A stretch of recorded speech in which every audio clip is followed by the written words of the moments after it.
अस्सलाम वालेकुम सर। मुझे ज्यादातर तो बच्चियां नजर आ रही हैं उसमें। Boys are very less I think so, not more than 5 to 10%. Mostly people are from the girls. Today I am just looking at the screen that how many participants and how they are the ratio between the girls and boys. ज्यादातर मुझे लड़कियां नजर आ रही हैं. असद आई think सो के normally आता है, सजाद भी आता है, बिलाल भी मोस्टली जो है इसको देखता हूँ, हाफिज रिहान, सफदर नवाज. सफदर ने कोई काम जिम्मे लगाया हुआ था, मुझे टाइम ही नहीं मिला. अच्छा, मैं उसका कोर्स देखूंगा. उसके अलावा वो सदाकत शराफत वो नजर नहीं आ रहा. उमैर फयाज भी है. बच्चियां मोस्टली मदिया होगी, हाफजा होगी, आयशा सिद्दीका होगी, वैस भी है. I don't think so they are not coming because मेरे ख्याल में उनको घाटा तो नहीं होना. शायद नेट पैकेज कहते होंगे, पता नहीं, थोड़ा से पैसे लग जाएंगे. Okay, let us start. बिस्मिल्लाहिर्रहमानिर्रहीम. एनी हर बंदे की अपनी वो होती है, किसी को मे बी वो घर पढ़ लेते होंगे. तो हम जरा स्टार्ट करते हैं. आप बिस्मिल्लाहिर्रहमानिर्रहीम से. Let me share first of all the yes.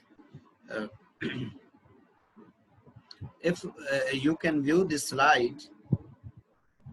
Today, last time we also study in the inverse square law, the same half-life, but there was a little touch because our topic and our objective and goal was at that time the inversely relationship of the distance between them, the two the radiation particle and also the biological any that human being, that उस पे क्या असर पड़ता है. लेकिन इसके अंदर हम टोटली जो है हम एक्सपेरिमेंट को परफॉर्म करेंगे. हाँ, इसमें एक डिफरेंस जरूर होगा. जो लास्ट टाइम हम यूज कर रहे थे, हमारे पास जो रेडिएटिव सोर्स था वो एक सॉलिड मटेरियल की फॉर्म में था, वो केमिकल सॉल्यूशन की फॉर्म में नहीं था, किसी एल्यूटिंग फॉर्म में नहीं था. यानी केमिकल सॉल्यूशन जिसको हम बोलते हैं, ये जो मरीजों को अक्सर किसी भी पीनम वगैरह में या रेडिएशन सेंटर में जो डोजेस आती हैं वो भी इसी एल्यूटिंग या उसकी लिक्विड फॉर्म में आती हैं, जो कि एक्टिविटी उनके साथ मिली होती है. इसमें हम सिर्फ रेडिएटिव सोर्स को यानी कि चेंज करेंगे. बाकी जीएम सोर्स हमारे पास काउंटर, और उसमें जो है आपके पास आउटपुट डिवाइस जो है काउंटर रीडर, जीएम ट्यूब, सारी चीजें वही होंगी, उसमें हम कोई डिफरेंस नहीं करेंगे. ओके, मैं let me put aside this one. इसलिए हमने लास्ट टाइम जो सबसे सिंपल डेफिनेशन इसकी यही होगी, the time in which half of the nucleus decay, that is called the half-life. Basically this experiment belongs to the half-life of any radioactive element. यानी हम इस एक्सपेरिमेंट में जो हम आज स्टडी करने जा रहे हैं कि किसी चीज की, किसी रेडिएटिव एलिमेंट की, किसी हमारे पास रेडिएटिव न्यूक्लियाई की हाफ लाइफ कैसे मेजर करनी है bye using the GM counter. हाँ, इसमें आपने देखा है वही जीएम ट्यूब ऑपरेटर्स के अंदर आउटपुट डिवाइस में हमारे पास सीआरओ, स्केलर टाइमर काउंटर वही है.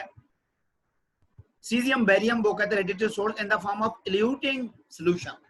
सॉल्यूशन की फॉर्म में हम यानी कि इसके अंदर दे रहे हैं. हाँ, एम्पलीफायर समटाइम सिग्नल वीक होते हैं तो उसको हम जो है आगे एम्पलीफाई करके आगे उसको हम प्रोड्यूस करवाते हैं. तो मिनी जनरेटर का भी यही सोर्स हमारे पास जो भी पड़ा हुआ है उसको आगे जो है प्रोड्यूस करके किसी भी यानी जीएम ट्यूब की माइका विंडो तक चीजों को पहुंचाना होता है. तो हम डिफाइन करते हैं, let's define the simple way, the time in which half of the nuclei, half of the हमारे पास radiative element decayed, this is called the half life. तो आगे वो कहता है कि हाफ लाइफ का हमारे पास सेटअप देख लेते हैं.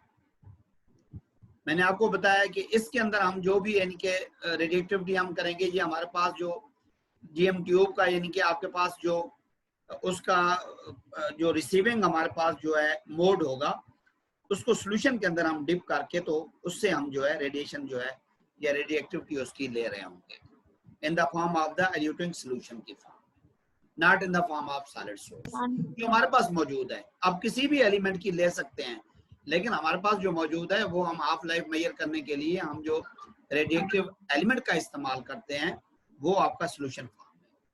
बाकी वही आपने जो देखा हुआ है उसमें जो है इसके अंदर गैस का जो है ना, जीएम ट्यूब के अंदर जो है हेलोजन गैसेस जो है इसके अंदर जो है फिल है एज यूजुअल. आगे हम जो है ना उसके सीरीज में जो है एक सेकंड,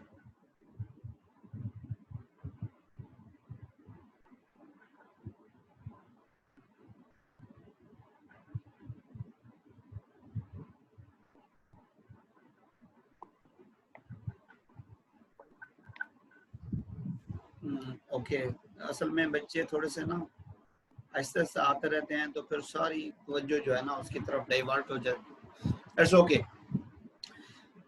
तो here we are changing just only radiative source here in half life, बाकी सारा सेटअप आप वही ज़हन में ले आए जो आपने जीएम काउंटर कैरेक्टरिस्टिक के अंदर already we have discuss in the detail, और for the alpha range, alpha particle range के लिए आपने जो स्टडी किया हुआ है वही आप जो है ज़हन में रखें।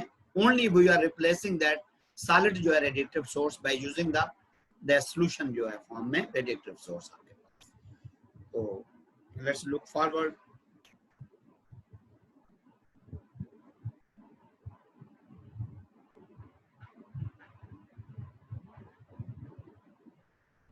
ओके, तो इसमें देखिए हमारे पास जो मैस है फुल मैस की फॉर्म में है। If look at this picture, it's about it's half of the mass जो है डिकेड हो चुका है, half is the remaining. So this is the N not, after T time it become the N. उस दिन भी मैंने आपको कहा था सेम वही चीज है जो हाफ लाइफ में आपने स्टडी की थी कि अगर हाफ मैस हमारा जो है उसका डिके कर जाता है तो जितने टाइम में हमारा ये हाफ जो है मैस डिके करेगा that is called the half life. यानी आगे हम मैं इसको आपको इसकी मिसाल देके भी बताऊंगा। एक प्रॉब्लम भी छोटा सा पहले भी सॉल्व किया, अगेन मैं वो रिपीट करूंगा क्योंकि वो इनवर्स स्क्वायर लॉ वाली चीज आपने पढ़ी हुई है। मैंने कहा उसी को अगर पिक कर लिया जाए, उसको इसके अंदर कंटिन्यूटी में जोड़ दिया जाए तो आपके लिए आसानी होगी। हाँ, वो कहता है कि इसमें डिके जो आता है इट्स एक्सपोनेंशियल डिके। ये नहीं है कि आपके पास एक कंटिन्यूअस तौर पे शुरू में बहुत ज्यादा आ रहा है, एक फिर जो है ना थोड़ा सा रह गया, अब वो जो है ना जाता जा रहा है जाता जा रहा है जाता जा रहा है। तो this is basically time and this is activity. तो एक और जो है ये तो लमसम आप देख रहे हैं इस ग्राफिकल रिप्रेजेंटेशन को। एक और ग्राफ के अंदर आप देखेंगे उसमें बाकायदा टाइम और डिके की जो उसकी एक्टिविटी की हमारे पास जो डिसइंटीग्रेशन पर सेकंड है या उसकी बेकरल फॉर्म में वैल्यूज हैं वो आपको गिवन होंगी। वो फिर आपको पता चलेगा कि कितने सेकंड में कितना डिके उसका हो रहा है।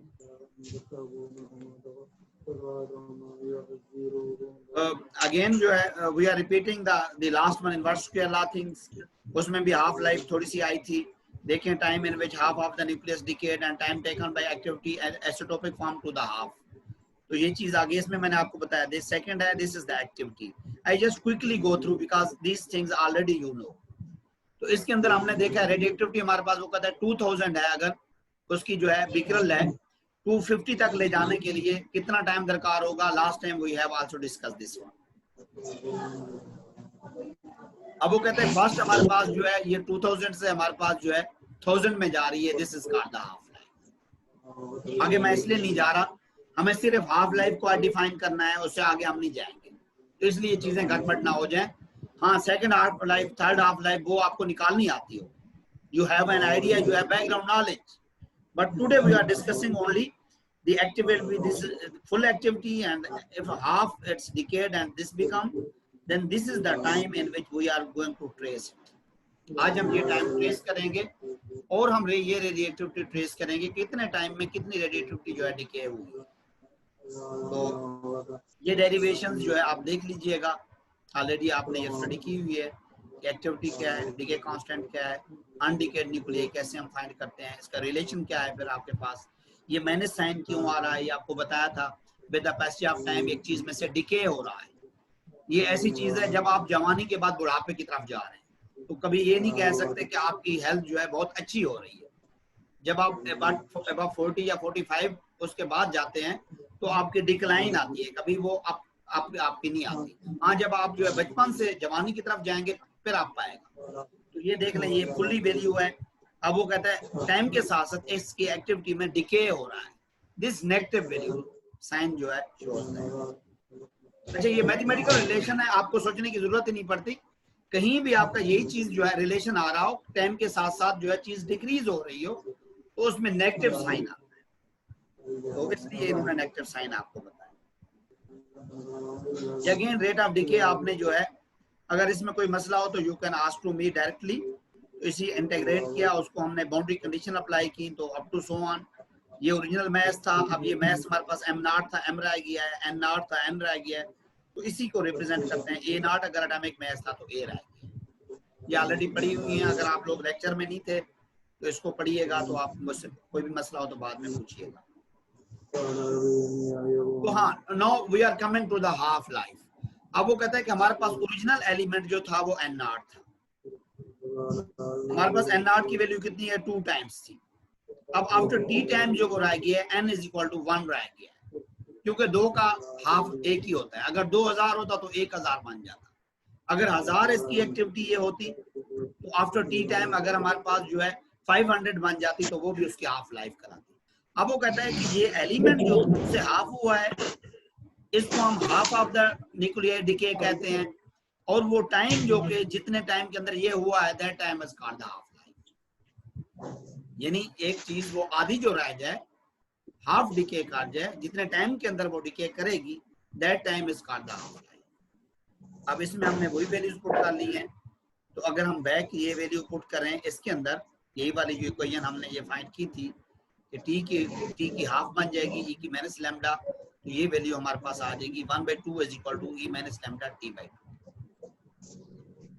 अब ये टी हाफ हमने फाइंड करनी है taking logarithm to both sides. By simplifying we can have that t half life is equal to 0.693 over lambda, या log of 2 भी लिख सकते हैं divided by lambda. This is the basically it's very well known and popular, it's a symbol and also this is the description जो कि हम आम तौर पे हाफ लाइफ के लिए फार्मूला इस्तेमाल करते हैं।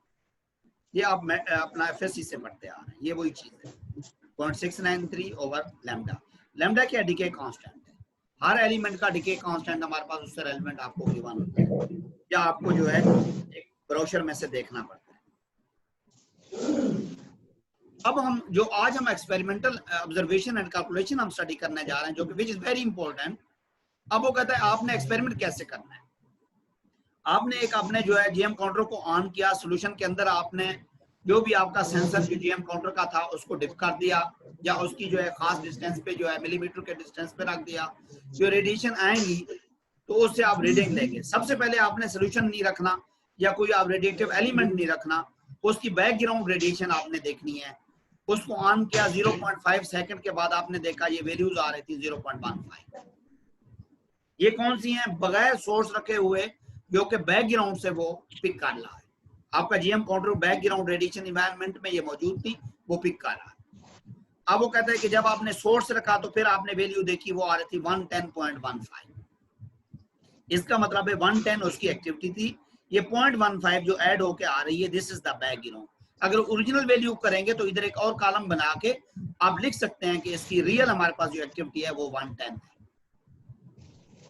अंडरस्टैंड करें, दोबारा मैं बता रहा हूं, आपने जस्ट कैलिब्रेशन के बाद जो है you have to on the experiment, you have to on that GM counter, we get the reading. तो उसमें क्या वैल्यू आ रही थी, 0.15 आ रही थी। तो इसको हम कहते हैं ये इसके अंदर एरर आ रही है। वो एरर कहां से आ रही है, वो आपके इन्वायरमेंट या बैकग्राउंड डाटा में से आ रही है, जो लैब के अंदर जो है रेडिएशन मौजूद है, कोई सोर्स नहीं रखा हुआ। अब you have to put the source के बाद हमने रीडिंग ली, उसको रीसेट करके ये वैल्यू आई आपको। इस तरह सेकंड रीडिंग जो है आपने जो है रीसेट करके अगेन उसको जब ऑन करेंगे वो 0.16 आ रही थी। फिर आपने सोर्स रखा, कितना डिके हो चुका था, सॉरी, तो उसमें आपने देखा ये 108 आ चुकी थी। इस तरह से आप जो है 1.5 सेकंड के बाद, 2 सेकंड के बाद, 2.5 सेकंड के बाद, 3 से आप करते जा रहे हैं, वैल्यू ऐसा ऐसा कम होती जा रही है। अब वो कहता है कि जब आप 4 सेकंड के बाद उसको नोट करते हैं, वो तकरीबन आ रही है 55.08। 55.08 को अगर हम डबल करें तो अबाउट इसके बराबर आती है। अब ये वो टाइम है जिसमें हमारा एलिमेंट हाफ रह गया है। यानी अगर ये n0 था, अब ये n हो गया है, ये n1 था, ये n2 हो गया। This value we were looking for, वो टाइम जिसमें वो हाफ रह जाए, इस सम टाइम को कहेंगे इट्स हाफ लाइफ। आज का हमारा टॉपिक भी यही था कि कोई आप रेडिएटिव सोर्स रखें, उसको टाइम के लिहाज से उसकी जो है एक्टिविटी मेजर करते जाएं, क्योंकि उसका मैथ हम देख तो सकते नहीं है, या कोई और हमारे पास तरीका हो उसका मैथ हम निकालते जाएं। मे बी इन फ्यूचर अगर कोई ऐसा न्यूक्लियर साइंटिस्ट, क्योंकि it's unfortunate you can say that कि पाकिस्तान के अंदर जो फंडिंग है वो जिस तरह खुदा न खास्ता कभी डिजास्टर आ जाता है, कभी फ्लड आ जाता है, कभी कोरोना आ जाता है, कभी वायरस आ जाता है, कभी डेंगू आ जाता है, सारी HEC, न्यूक्लियर, एटॉमिक एनर्जी, सारी की फंडिंग कट लगा के उधर दे देते। तो उसमें रिसर्च वाले स्टूडेंट जो पहले आप टेक प्यास लेता था सैकड़ों के हिसाब से, अब उन्होंने कम करके सेल्फ फाइनेंस पे ले आए हैं। बहुत कम लोगों को वो स्कॉलरशिप देते हैं, बाकी कहते हैं सेल्फ फाइनेंस पे आ जाए, लेकिन उनके लिए भी टेस्ट जरूरी होता है, ये नहीं है टेस्ट के बगैर वो लेते। तो जब हमारा दौर था तो उसमें धड़ाधड़ जो है वॉक इन इंटरव्यू हुआ करते थे।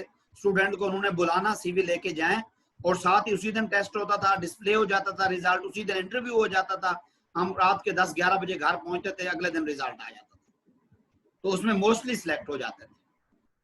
तो फिर उसके बाद जब एटॉमिक एनर्जी में बंदा सिलेक्ट हो जाए, उनका सेकंड मरला ये होता है, वो सिक्योरिटी चेक करते हैं आपकी, यानी कि डिफरेंट एजेंसीज को बोलते हैं कि जाके इनका पता कराएं कि वो कहीं इंडियन का एजेंट तो नहीं है, तो उसका जंप वाल इधर है, या कहीं बाहर से माइग्रेटेड है, या उसके किसी जो है रिलीजियस उसके साथ कोई ताल्लुकात तो नहीं है, या किसी टेररिज्म में वो इन्वॉल्व तो नहीं है। वो फिर सिक्योरिटी चेक होती है एटॉमिक एनर्जी में। 2 या 3 महीने के बाद वो आपको फिर लेटर आ जाता है कि आप जो है आके ज्वाइन कर सकते हैं, आप जो है you will join as a junior scientist, लेकिन आपको 2 साल का कोर्स कराया जाता है, उसमें आपको अच्छी खासी जो है सैलरी दी जाती है। जब आप वो कोर्स कंप्लीट कर लेते हैं तो you must be a junior scientist after successful course. आपको MS की डिग्री भी मिल जाती है और साथ ही आपको जॉब भी मिल जाती है। लेकिन अब अनफॉर्चुनेट है कि ऐसा मैं वॉक इन इंटरव्यू तो बिल्कुल ही नहीं देख रहा, साल में 1 दफा उसकी ऐड आती है, तो उनका यानी कि यू कैन से उनका जो इनटेक है बहुत कम हो गया है। क्यों? फंडिंग ही नहीं आ रही। जब धड़ाधड़ फंडिंग आती है तो फिर जॉब्स भी खुलती हैं और मौके भी होते हैं। तो एनीवे अल्लाह खैर करेगा, इंशाल्लाह अल्लाह आसानियां पैदा करे। आपको यही बताना जरूरी था कि कैसे जो है ना सिलेक्शन का क्राइटेरिया क्या है और किस तरह से लोग जो है डायरेक्ट पहले होते थे, आजकल क्यों मसाइल आ रहे हैं उस जॉब के हवाले से। अब एनीवे हम जो है ये सीरियल नंबर है, ये आपकी रीडिंग आप लेते जा रहे हैं। 8 रीडिंग हमने ली है, 0.5 सेकंड का हमने लैप रखा है। हमारे पास एक्टिविटी इतनी थी, अब हाफ रह गई है। अब ये हमारे पास टोटल N1 है, ये N2 है, इनका डिफरेंस भी आप ले सकते हैं, लेकिन हमारा डिफरेंस क्या लेना है, ये 4 सेकंड जो है उसका जो है फाइनल टाइम है, आफ्टर हाफ टाइम के बाद जो है 4 है। अब कहाँ से हमने शुरू किया था, ये तकरीबन वो कहता है कि वैल्यू जो हमारी शुरू हो रही है, सॉरी 0.5 लिखना था, इधर 1 लिखा गया है। 4 माइनस, क्योंकि हमने एक्टिविटी जो टोटल एक्टिविटी है 0.5 इसको लिखा है। I am very sorry, you have to replace this one, 4 minus 0.5, तो ये वैल्यू आ जाएगी 3.5 सेकंड। इस 3 को आपने कन्वर्ट कर देना है 3.5, क्योंकि इस N1 के रेलिवेंट अगर वैल्यू आप देखें तो ये 0.5 सेकंड है। इसमें मेरी मिस्टेक हुई है, ये आप इसके चेंज कर लीजिएगा। यानी 4 हमारे पास जो जब हाफ रह गया है, तो टोटल हमने जब N1 स्टार्ट किया था वो 0.5 था, तो इसको आपने लिख लिया है 0.5, 4 माइनस 0.5 इट्स 3.5। ये हाफ लाइफ का टाइम है, इसको यानी कि हाफ कन्वर्ट होने में 3.5 सेकंड लगे। तो सॉरी कोई बच्चे ने ज्वाइन किया है, ओके। तो जो प्रिकॉशंस हैं ये आपको बताना जरूरी था, क्योंकि रेडिएशन के एक्सपेरिमेंट भी आ रहे हैं, आप लेजर के एक्सपेरिमेंट भी कर रहे हैं, आप इनके सैंपल्स आपको पता होने चाहिए। जहाँ पे इस तरह के सैंपल पड़े हुए हों आप उससे दूर रहें। तो काइंडली इन चीजों को आप जो है ना आज जरूरी आप देखिएगा। कहता है कि प्रॉपर आपको यूनिफॉर्म पहननी चाहिए, जिस तरह ग्लव्स होते हैं, और पूरा आपका लैब ओवरकोट होता है फुल, और कैप होती है सर पे, एक जो है special form of the material polyethylene type material होता है। तो प्रॉपर यूनिफॉर्म में आप हैं। तो हमारे पास चूंकि हमने 5-6 साल पहले जर्मनी से ये सोर्सेज लिए थे, हर साल उनका जो है लाइसेंस रिन्यू होता है, लेकिन इसके अंदर आप इतनी एक्टिविटी नहीं है, ये जस्ट डिमॉन्स्ट्रेशन के लिए तो है, लेकिन ह्यूमन टिश्यू के लिए इतना ज्यादा वो मसाइल नहीं कर पैदा कर सकते। दूसरा वो कहता है एक्सपेरिमेंट जो है मिनिमम टाइम के अंदर आप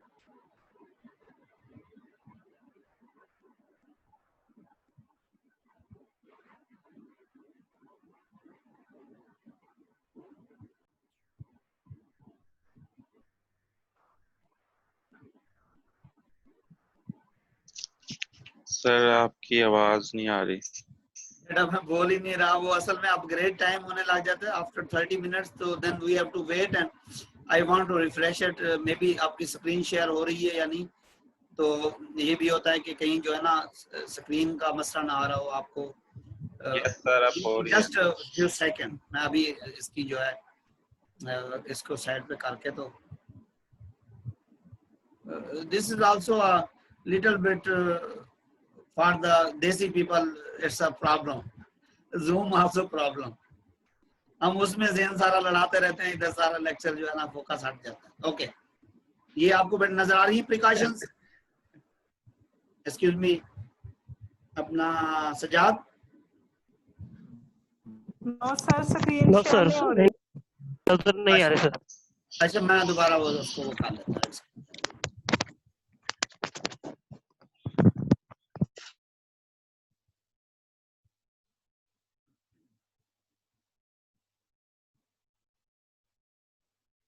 देखिए लैया से सजाद अगर हो सकता है ना ऑनलाइन, तो सारे फैसलाबाद और गुजरांवाला और सियालकोट सब हो सकते हैं, क्योंकि ये बेचारा जो है दरिया सिंध के बिल्कुल किनारे पे बैठा हुआ है उधर।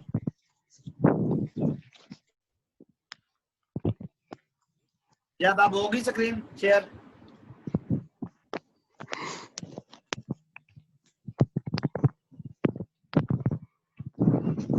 जी सर, हो रही है। अच्छा, हो रही है। यस सर, नजर आ रही है सर।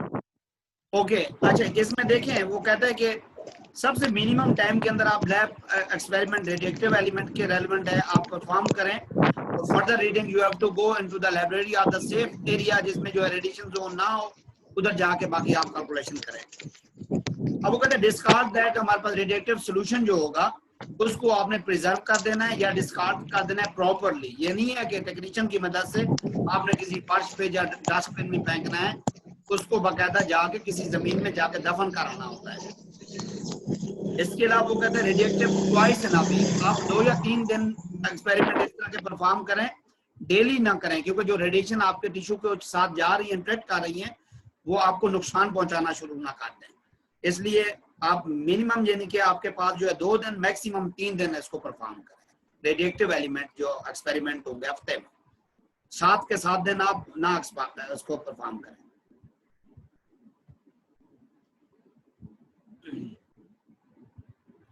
अब इसमें यह है कि बैरियम 137 जो है लाइंस की फॉर्म में, वो कहते हैं खास डिस्टेंस लेके जिसका शॉक वेव्स चलती हैं, खुदा ना खासा एटम बम वगैरह कोई अगर जिस तरह इसने अमेरिका ने जो है फोड़ा था अपना जापान के अंदर लिटिल बॉय नामी, तो वो शॉक वेव जो चली थी जमीन से कुछ सेंटीमीटर ऊपर की तरफ से चल के यानी कि आगे ट्रेवल करती हैं इन द फॉर्म ऑफ लाइंस। तो इसलिए ये लोग जो होते हैं, ये खासतौर पे गोरे लोग जो हैं, ये कोई बंकर्स वगैरह बना के, मोर्चे बना के उसके नीचे एक बहुत बड़ा शहर आबाद कर लेते हैं। जब इस तरह का खुदा ना खास्ता कोई डिजास्टर वगैरह आता है, ये उन घरों में शिफ्ट हो जाते हैं, क्योंकि इनके नजदीक तो लाइफ ही सारा कुछ है, इनके नजदीक जन्नत जहन्नम का कंसेप्ट नहीं है। तो इन्होंने जो है बैंकर्स बनाए हुए हैं यानी कि मोर्चे, और उस मोर्चे के अंदर बड़ा लग्जरी टाइप यानी एसी सिस्टम, इलेक्ट्रिसिटी, वाईफाई, सारा निजाम है। तो अब ये कोरोना आया था तो काफी, मैं एक रिपोर्ट पढ़ रहा था, न्यूजीलैंड के अंदर इनके जो है कुछ जो है बंकर्स बने हुए हैं, मोर्चे बने हुए हैं, घर बने हुए हैं मोर्चे नुमा, तो उधर ये शिफ्ट हो गए थे फॉर 2 मंथ, फॉर 3 मंथ। जब ये खतरा टाल जाएगा पैंडेमिक का, फिर ये वापस अपने घरों को आ जाएंगे। तो इसलिए ताकि एक जो ये शॉक वेव्स या रेडिएशन वेव्स जो हैं एक जमीन से कुछ सेंटीमीटर ऊपर चलती हैं, जो कि अपना असर यानी कि आगे की तरफ लाइन की फॉर्म में आगे ट्रांसफर करती जाती हैं, और इंसानी जो है जिस्म को, टिश्यू को, आपका जो फ्लैश है, गोश्त है, इसको नुकसान पहुंचाती हैं। लंग्स के जरिए जाके लंग को भी नुकसान पहुंचाती हैं, और आपके डिफरेंट हार्मोन्स जेनेटिक हों या आपके जो है हेयर्स के हैं या डिफरेंट हार्मोन्स जो है उसको भी ये डैमेज करने का बायस बनती है। तो इसके आपको नजर नहीं आ रही होती, लेकिन ये अपना आहिस्ता आहिस्ता काम कर रही होती है। तो ये जो है सबसे पहला मैंने आपको जो ये दिखाया है, ये रेडिएशन के लिए हैजार्ड है, इसके लिए यानी कि इससे अवेयर है। लेजर के लिए दूसरा है, ये रेड रेड नजर आ रहा है, this sample is for laser. लेकिन दोनों से अवेयर रहने के लिए आपको इस तरह का सैंपल देना पड़ता है कि रेडिएशन और जो है इधर लेजर लेबोरेटरी इससे दूर ही है, ये नहीं डेंजर है, खतरा है। आफ्टर दैट जो है discard that gloves and discard that जो है आपके पास जो यूनिफॉर्म है, या उसका अगर आपकी जो है वो ऐसी नहीं है डिस्पोजेबल फॉर्म में, तो आप फिर जो है उसको जो है वॉश करके properly, then you have to clean and then for experiment you have to go and sanitise your hand and wash your hand properly. Thank you very much. This is all about of the things which we were discussing. Now I want to take some questions if you have.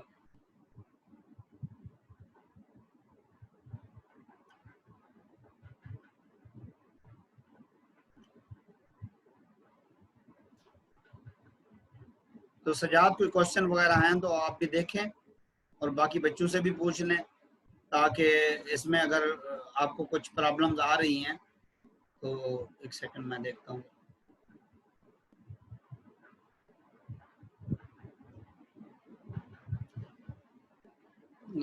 बेटा अभी जो है एक बच्ची ने question किया है कि पेपर सर ऑनलाइन होंगे या क्वेश्चन उसका जो है ना कोई मोड ऑफ जो है एग्जाम जो है अभी डिफाइन हुआ है।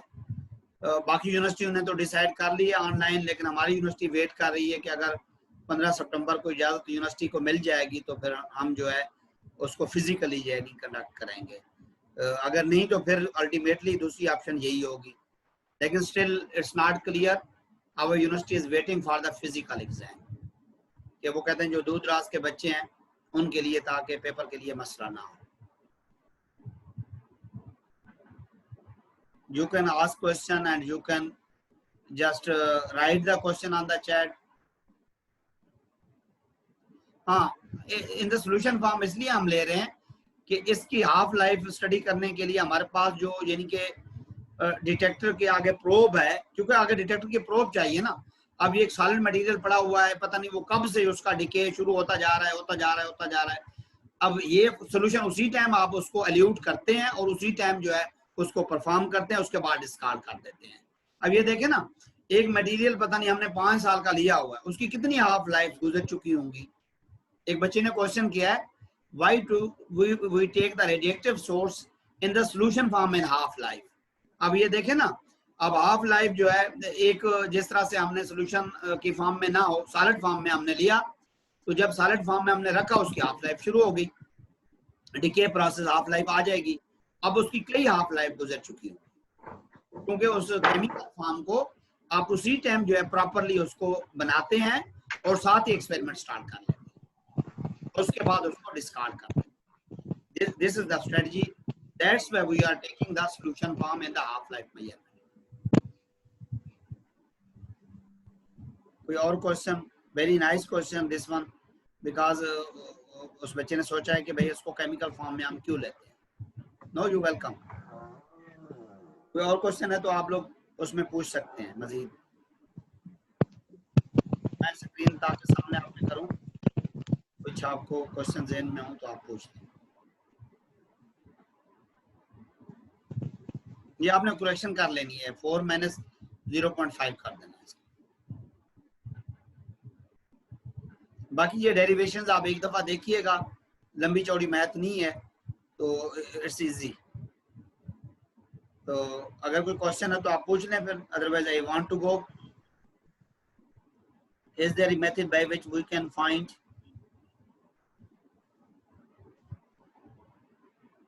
यस, उसमें ये होगा कि आपको यू हैव टू वेट, क्योंकि आपकी एक जो है अगर आपका जो एक्टिविटी जो नॉर्मल थी एंड नॉट जो वैल्यू आ रही है, तो शुरू करने से पहले जो आपकी जो एक्टिविटी थी वो हमारे पास बैकग्राउंड में 0.15 थी।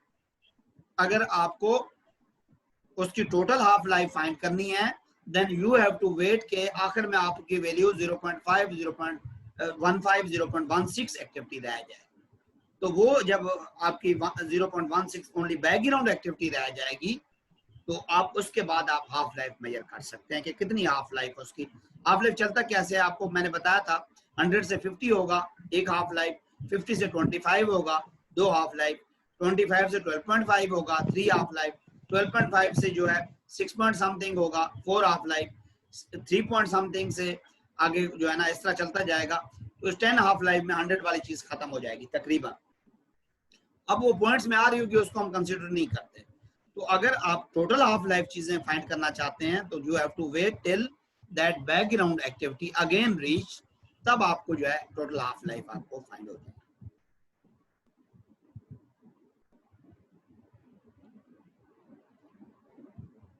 बेटा इसमें हम 4 सेकंड में ना, हाँ एक बच्चे ने क्वेश्चन किया 4 सेकंड ही हम इसका क्यों ले रहे हैं।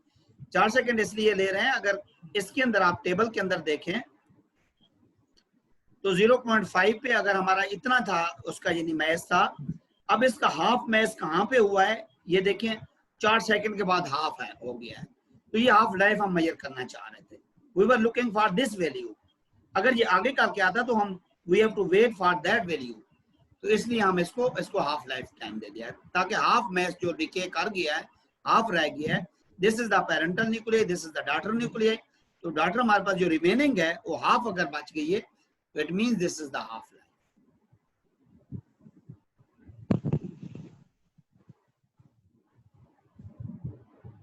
Okay, beta, thank you very much.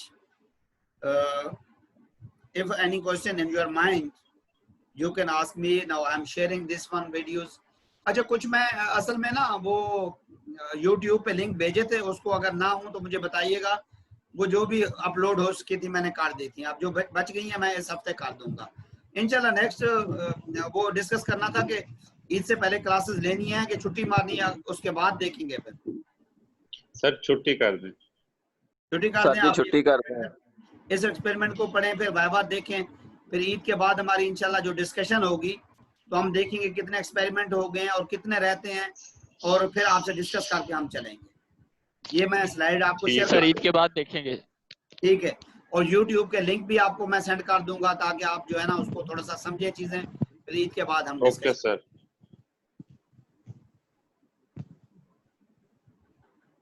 अच्छा, उसका ट्रेंड दोबारा बता, ठीक है।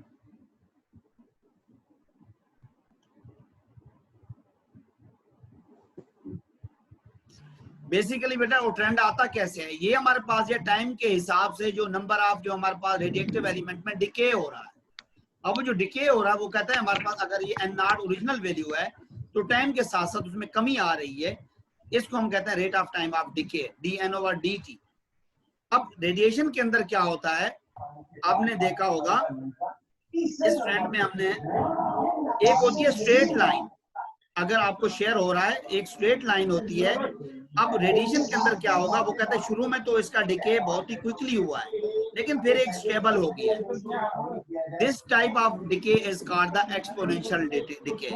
वो कैसे, 0 से 1 सेकंड वेट किया तो हमारे पास वैल्यू कितनी हो गई, इसकी जो है तकरीबन जो है 8 से 4 तक आ गई। ये देखें ना, इसकी 8 से अगर हम एक सेकंड के बाद जो है 8 से डायरेक्ट 4 पे आ गए, इसका मतलब है ये फर्स्ट हाफ लाइफ है। अच्छा, ये फर्स्ट हाफ लाइफ हो गई। सेकंड हाफ लाइफ जो है हमने जो है देखनी है, लुक करनी है कि कहाँ पे आ रही है। अब सेकंड हमारे 4 से 2 होनी चाहिए ना, ये देखिए आपके पास तकरीबन जो है 2 पे जाके सेकंड आ गई। अब वो कहते हैं ये स्टेबल होती जा रही है, अब ये जारी रहेगी, नीचे खत्म हो रही, नहीं खत्म। तो अगर इस तरह का ट्रेंड होगा that decay is called the exponential decay। देखिए इसमें कोई स्टेडी वैल्यू नहीं आ रही। स्टेडी क्या थी, 1 सेकंड के बाद ये 7 होता, 2 सेकंड के बाद ये 6 होता, 3 सेकंड के बाद जो है ये 5 होता, 4 सेकंड के बाद ये 4 होता। इस तरह से आपका स्ट्रेट लाइन आती। This is not the trend into the radiative. Radiative में कैसा होता है, शुरू में बहुत ही जल्दी यानी रेडिएशन होती है, उसके बाद स्टेबल हो जाती है। किसी ने स्पीकर ऑन किया होगा मेरे ख्याल में, वो बच्चा जो है ना, तो ओके, अल्लाह हाफ़िज़।